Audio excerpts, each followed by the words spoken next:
Hello friends, welcome back my YouTube channel Learn and Crack Pharmacy में। Friends, today we are discuss about what is titration। Titration क्या चीज होता है, actual में क्यों हम टाइट्रेशन फार्मास्यूटिकल एनालिसिस में पढ़ते हैं, ये सारी चीजें आज के वीडियो देखने के बाद मेरे यार सारे क्वेश्चन आपके दिमाग से हट जाने वाले हैं, क्योंकि आज का वीडियो काफी ज्यादा इंपॉर्टेंट होने वाला है। देखिए आज का वीडियो जो है यूनिट 2 है और पार्ट 1 स्टार्ट करने वाले हैं। तो चलिए फ्रेंड्स स्टार्ट करते हैं, let's get started. So friends first of all titration पर थोड़ा डिस्कस कर लेते हैं। फर्स्ट ऑफ ऑल इसका पॉइंट 1 देखिए, titration is also known as titrimetry. इसे क्या कहते हैं, टाइट्रीमेट्री के नाम से जाना जाता है। टाइट्रेशन को एक और नाम से टाइट्रीमेट्री के नाम से जाना जाता है। और सेकंड पॉइंट देखिए, मोस्ट इंपोर्टेंट पॉइंट है, titration is the process in which we determine the concentration of a known solution with the help of concentration of known solution. कहने का मतलब है मेरे यार, किसी सॉल्यूशन का हमें कंसंट्रेशन पता करना होगा तो हमको क्या करना पड़ेगा, किसी नोन कंसंट्रेशन के हेल्प से हम अननोन कंसंट्रेशन का पता लगाना है, दैट इज कॉल्ड टाइट्रेशन। लेकिन आप इस बेस में नहीं समझ पाएंगे, हम एक सिंपल वर्ड में सिंपल तरीका से सिंपल डायग्राम तरीका से हम आपको समझाने की प्रयास करता हूं। एक लाइन खींच दिया, ठीक है। अब आपसे कहूं कि बेटा इसका बताओ आपका लेंथ कितना है, इसका लेंथ बताइए आप कितना है, तो आप बता नहीं पाएंगे। क्यों? क्योंकि आपको इसका लेंथ नहीं पता है। आपको लेंथ पता करने के लिए किसी न किसी इंस्ट्रूमेंट की जरूरत पड़ेगी। मैं यहाँ पर स्केल लेता हूं और स्केल के हेल्प से इसका हम लेंथ पता करते हैं। देखिए ये 0 से लिया और 30 सेंटीमीटर 30 तक गया, यानी कि 30 सेंटीमीटर इसका लेंथ है। यानी जो ये लाइन है मेरे यार, ये अननोन है, ये लाइन है अननोन सब्सटेंस है, अननोन सब्सटेंस है। और जो स्केल है ना मेरे यार, जो स्केल है वो नोन है, समझे। अब देखिए यहाँ पर एक पॉइंट लिखा है, titration is the process in which determine the concentration of unknown solution with the help of concentration of known solution. कहने का मतलब है, अगर अननोन सब्सटेंस का कंसंट्रेशन हमको डिटरमाइन करना पड़ेगा तो किसके हेल्प से करेंगे, नोन सब्सटेंस के कंसंट्रेशन से। नोन सब्सटेंस का कंसंट्रेशन हम पता करेंगे, अननोन सब्सटेंस का कंसंट्रेशन। आई होप कि आप लोग का समझ आ चुका होगा क्या चीज होता है टाइट्रेशन। ठीक, तो फ्रेंड्स आप किसी दुकानदार के दुकान पर गए, ठीक है, और दुकानदार किससे बोले अंकल जी हमें 3 किलो चीनी दे दीजिए। तो जो अंकल जी थे काफी ईमानदार थे, तो क्या किए, बोरा से चीनी उठाएं और आपको दे दिए। लेकिन आप उस चीज से सेटिस्फाइड नहीं है कि हाँ एक्चुअल में वो कितना है, 3 किलो ही है। आप सोच रहे हैं, आपके दिमाग में चल रहा है कि 3 किलो से लग रहा है कम है।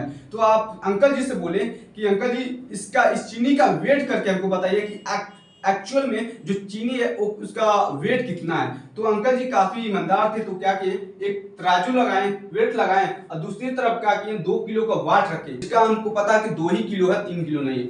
और दूसरी तरफ रखें शुगर, अननोन सब्सटेंस है, जिसका हमको पता करना है कि हाँ एक्चुअल में कितना किलोग्राम का है।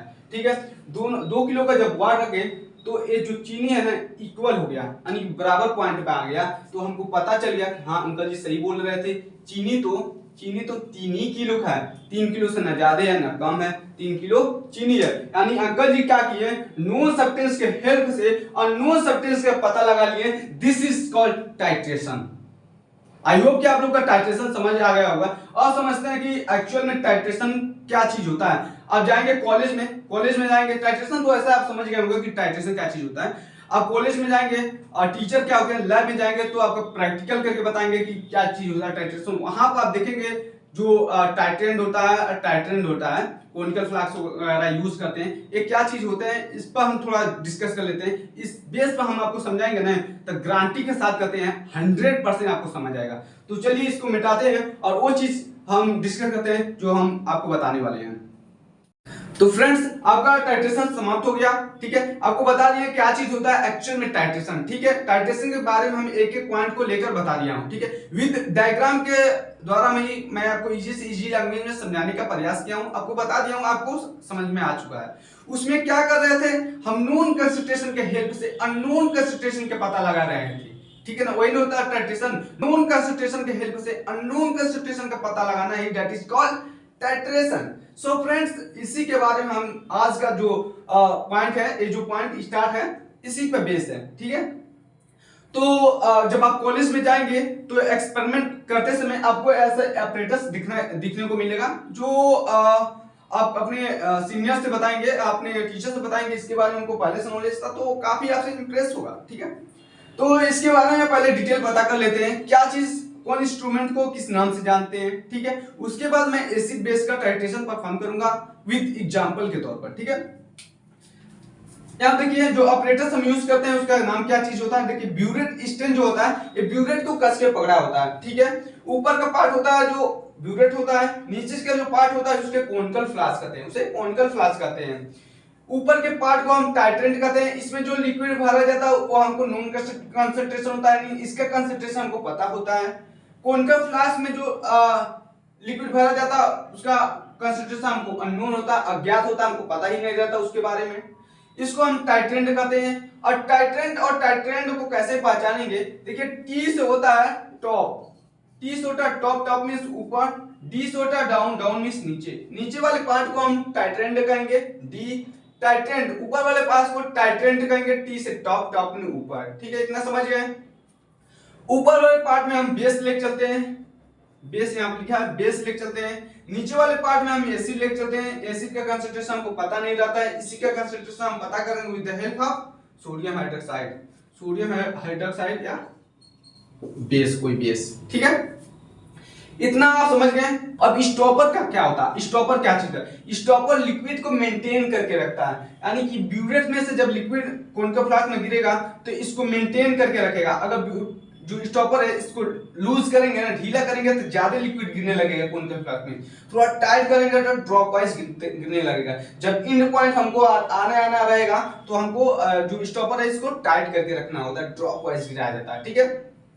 इतना आप समझ गए। इंडिकेटर का काम क्या होता है, इंडिकेटर का काम समझिए, जब हम एसिड बेस टाइट्रेशन करेंगे तो नीचे हमका एसिड, यहाँ पे एग्जांपल लेके चलिए, इंडिकेटर का एग्जांपल फिनोप्थिलीन, एचपीएच, एचपीएच इसको शॉर्ट में कहते हैं फिनोप्थिलीन। फिनोप्थिलीन जो होता है वो एसिड में कलरलेस होता है, एसिड में कलरलेस होता है, कलरलेस होता है, कौन, एचपीएच यानी फिनोप्थिलीन। फिनोप्थिलीन जो होता है एसिड में कलरलेस होता है। जब इसमें बेस की मात्रा ज्यादा हो जाएगी, यानी जब बेस की मात्रा इसमें हो जाएगी तो फिनोप्थिलीन जो होता है पिंक कलर हो जाएगा, पिंक कलर हो जाएगा, पिंक कलर हो जाएगा। और हमारा जो इंडिकेटर है इंडिकेट हमको कर देगा कि आपका रिएक्शन जो है कंप्लीट हो गया। यही इंडिकेटर का काम होता है, जो रिएक्शन को कंप्लीट होते होते हमको बताता है कि रिएक्शन कंप्लीट हो गया, ठीक है। इतना आप लोग समझ गए। अब थोड़ा हम एसिड बेस टाइट्रेशन को लेकर समझाते हैं विद एग्जांपल। मान लीजिए HCl है, HCl जो है HCl 10 ml ले लिया, 10 ml, और मोलर हमको इसका फाइंड आउट करना है, M1 इसको मान लेते हैं, इसको फाइंड आउट करना है, यानी कि इसका कंसंट्रेशन, कोनिकल फ्लास्क में जो लिक्विड भरा है इसका कंसंट्रेशन हमको पता करना है with the help of burette में जो कंसंट्रेशन भरा होता है, ठीक है। सोडियम हाइड्रोक्साइड ऊपर लेते हैं बेस के नाम पर, ठीक है, 0.1 मोलर इसका ले लिए, ठीक है। अगर एसिड बेस टाइट्रेशन हम एसिड 10 ml ले रहे हैं तो जाहिर सी बात है इसका भी रेटिंग जो है 10 ml ही आएगा, 10 ml इसका रेटिंग ले लेंगे, 10 ml, ये V1 हो जाएगा, V1, ठीक है। अब जो फार्मूला आपका फाइंड होगा, दो फार्मूला यहाँ पे है, M1 V1 equal to M2 V2, नीचे N1 V1 N2 V2, दो फार्मूला आपका होगा, यहाँ चल नहीं रहा है, दूसरा ले लेते हैं। दो फार्मूला यहाँ पर चलता है, दो फार्मूला। अगर मोलर को लेकर चल रहे हैं तो फर्स्ट वाला, अगर नॉर्मल को लेकर चलेंगे तो सेकंड वाला, ठीक है। फर्स्ट वाला को मैं लेकर चलता हूं, M1 V1 equal to M2 V2। अब देखिए M1 का हमको फाइंड आउट करना है, M1 का कंसंट्रेशन हमको अननोन है, इसको फाइंड आउट करना है, तो M1 हो जाएगा V1 कितना, 10 ml मैंने लिया था, HCl 10 ml इसमें लिया था, 10 ml। M2 कितना है, 0.1 ml है, 0.1 ml है, इंटू V2 कितना है, इसका रीडिंग कितना पाया था, 10 ml। अब M1 का वैल्यू देखिए कैसे निकलेगा, 0.1 इंटू 10 डिवाइडेड बाई 10 से 10 गया, यानी M1 का वैल्यू 0.1 मोलर आया, कहने का मतलब है M1 का कंसंट्रेशन हमको कैसे पता चला, M2 के हेल्प से, M2 के हेल्प से। यानी कहने का मतलब है सोडियम हाइड्रोक्साइड के हेल्प से HCl का कंसंट्रेशन हमको पता चल गया, कितना है 0.1 मोलर। टाइट्रेशन तो यही होगा कि एक का कंसंट्रेशन हमको पता होता है, नोन होता है, दूसरे का कंसंट्रेशन हमको अननोन होता, नहीं पता होता, यानी नोन के हेल्प से अननोन का पता लगाना है, that is called titration. So friends यही चीज होगा। अब इसे मिटाते हैं, थोड़ा इसमें टर्म है जैसे कि इंड पॉइंट होगा, इक्विवेलेंस पॉइंट हो गया, ये चीजें हम थोड़ा डिटेल पता कर लेते हैं क्या चीज होता है। इसे मिटाते हैं इतना, अब निकालना होगा तो निकाल लेंगे आसानी से आप लोग। जो चीजें मैं कहना चाहता हूं, देखिए ब्यूरेट में लिए हम 10 ml, ब्यूरेट में लिए हैं 10 ml सोडियम हाइड्रोक्साइड, ठीक है। और कोनिकल फ्लास्क में मैं लिया, कोनिकल फ्लास्क में लिया 10 ml HCl, ठीक है, इतना समझ गए। अब देखिए 10 ml, अगर 10 ml NaOH sodium hydroxide 10 ml HCl में गिरेगा तो न्यूट्रल हो जाएगा, यानी कि 10 ml मान लीजिए 10 ml कोई सॉल्यूशन है, वो बेस है, ठीक है, और 10 ml ही एक और सॉल्यूशन है, वो एसिड है। आप पढ़े होंगे एसिड और बेस मिलते हैं तो न्यूट्रल हो जाते हैं, यानी 10 ml सोडियम हाइड्रोक्साइड का जब 10 ml एसिड में गिरेगा तो ये जो सॉल्यूशन है न्यूट्रल हो जाएगा, ये जो सॉल्यूशन है क्या हो जाएगा, न्यूट्रल हो जाएगा, ये जो सॉल्यूशन है न्यूट्रल हो जाएगा। और इस जो सॉल्यूशन न्यूट्रल हो जाएगा, इसलिए इस रिएक्शन को, एसिड टाइट्रेशन को न्यूट्रलाइजेशन रिएक्शन भी कहते हैं, इसलिए इस रिएक्शन को न्यूट्रलाइजेशन रिएक्शन कहते हैं। अब जो ही इसका 10 ml था, 1 ml बेस ही और इसमें गिर जाएगा, यानी 11 ml जो गिरा तो ये जो सॉल्यूशन था, एसिड था, ये बेस में कन्वर्ट हो जाएगा, यानी कि 10 ml तब तक ब्यूरेट से जब तक 10 ml कोनिकल फ्लास्क में गिरा तब तक ये क्या था, न्यूट्रलाइज हो गया था, न्यूट्रल हो गया था, ठीक है। जो ही 11 ml ब्यूरेट से कोनिकल फ्लास्क में गिरा तो हमारा जो टाइट्रेशन था बेस में कन्वर्ट हो गया, यानी कि कोनिकल फ्लास्क जो था बेस में एसिड था, बेस में कन्वर्ट हो गया। वही चीज मैं बात कर रहा हूं यार, जब तक 10 ml सॉल्यूशन बेस था, 10 ml सॉल्यूशन जो बेस था वो 10 ml सॉल्यूशन एसिड में गिरा था, तब वो न्यूट्रल हो गया, इक्वल हो गया था।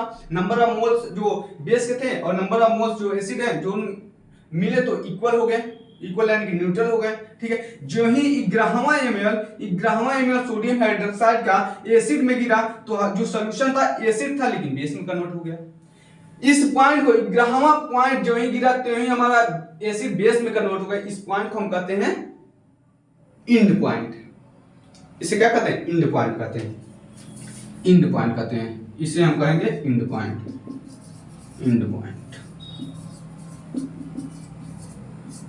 कहेंगे। जो न्यूट्रल है इसे इक्विवेलेंस पॉइंट भी कहते हैं, इक्वल हो रहा है ना, इक्विवेलेंस पॉइंट कहते हैं। आई होप कि ये सारी चीजें आज की वीडियो में जो मैं पढ़ाया हूं आपको अच्छा से अंडरस्टैंडिंग हो गया होगा, ठीक है। और मिलते हैं नेक्स्ट वीडियो में, वो होगा थ्योरी ऑफ एसिड बेस और theory of acid base indicator. ये सारी चीजें ना जो मेरे यार कल के वीडियो में जो हम पढ़ाने वाले हैं पूरी डिटेल के साथ बहुत ही इंपॉर्टेंट होने वाला, उस लेक्चर को ना 100% आप लोग अटेंड कीजिएगा, क्योंकि वो जो लेक्चर काफी ज्यादा इंपॉर्टेंट होने वाला है। तो फ्रेंड्स इसी पर आपका टॉपिक है, एंड करते हैं और मिलते हैं नेक्स्ट वीडियो में। Thank you.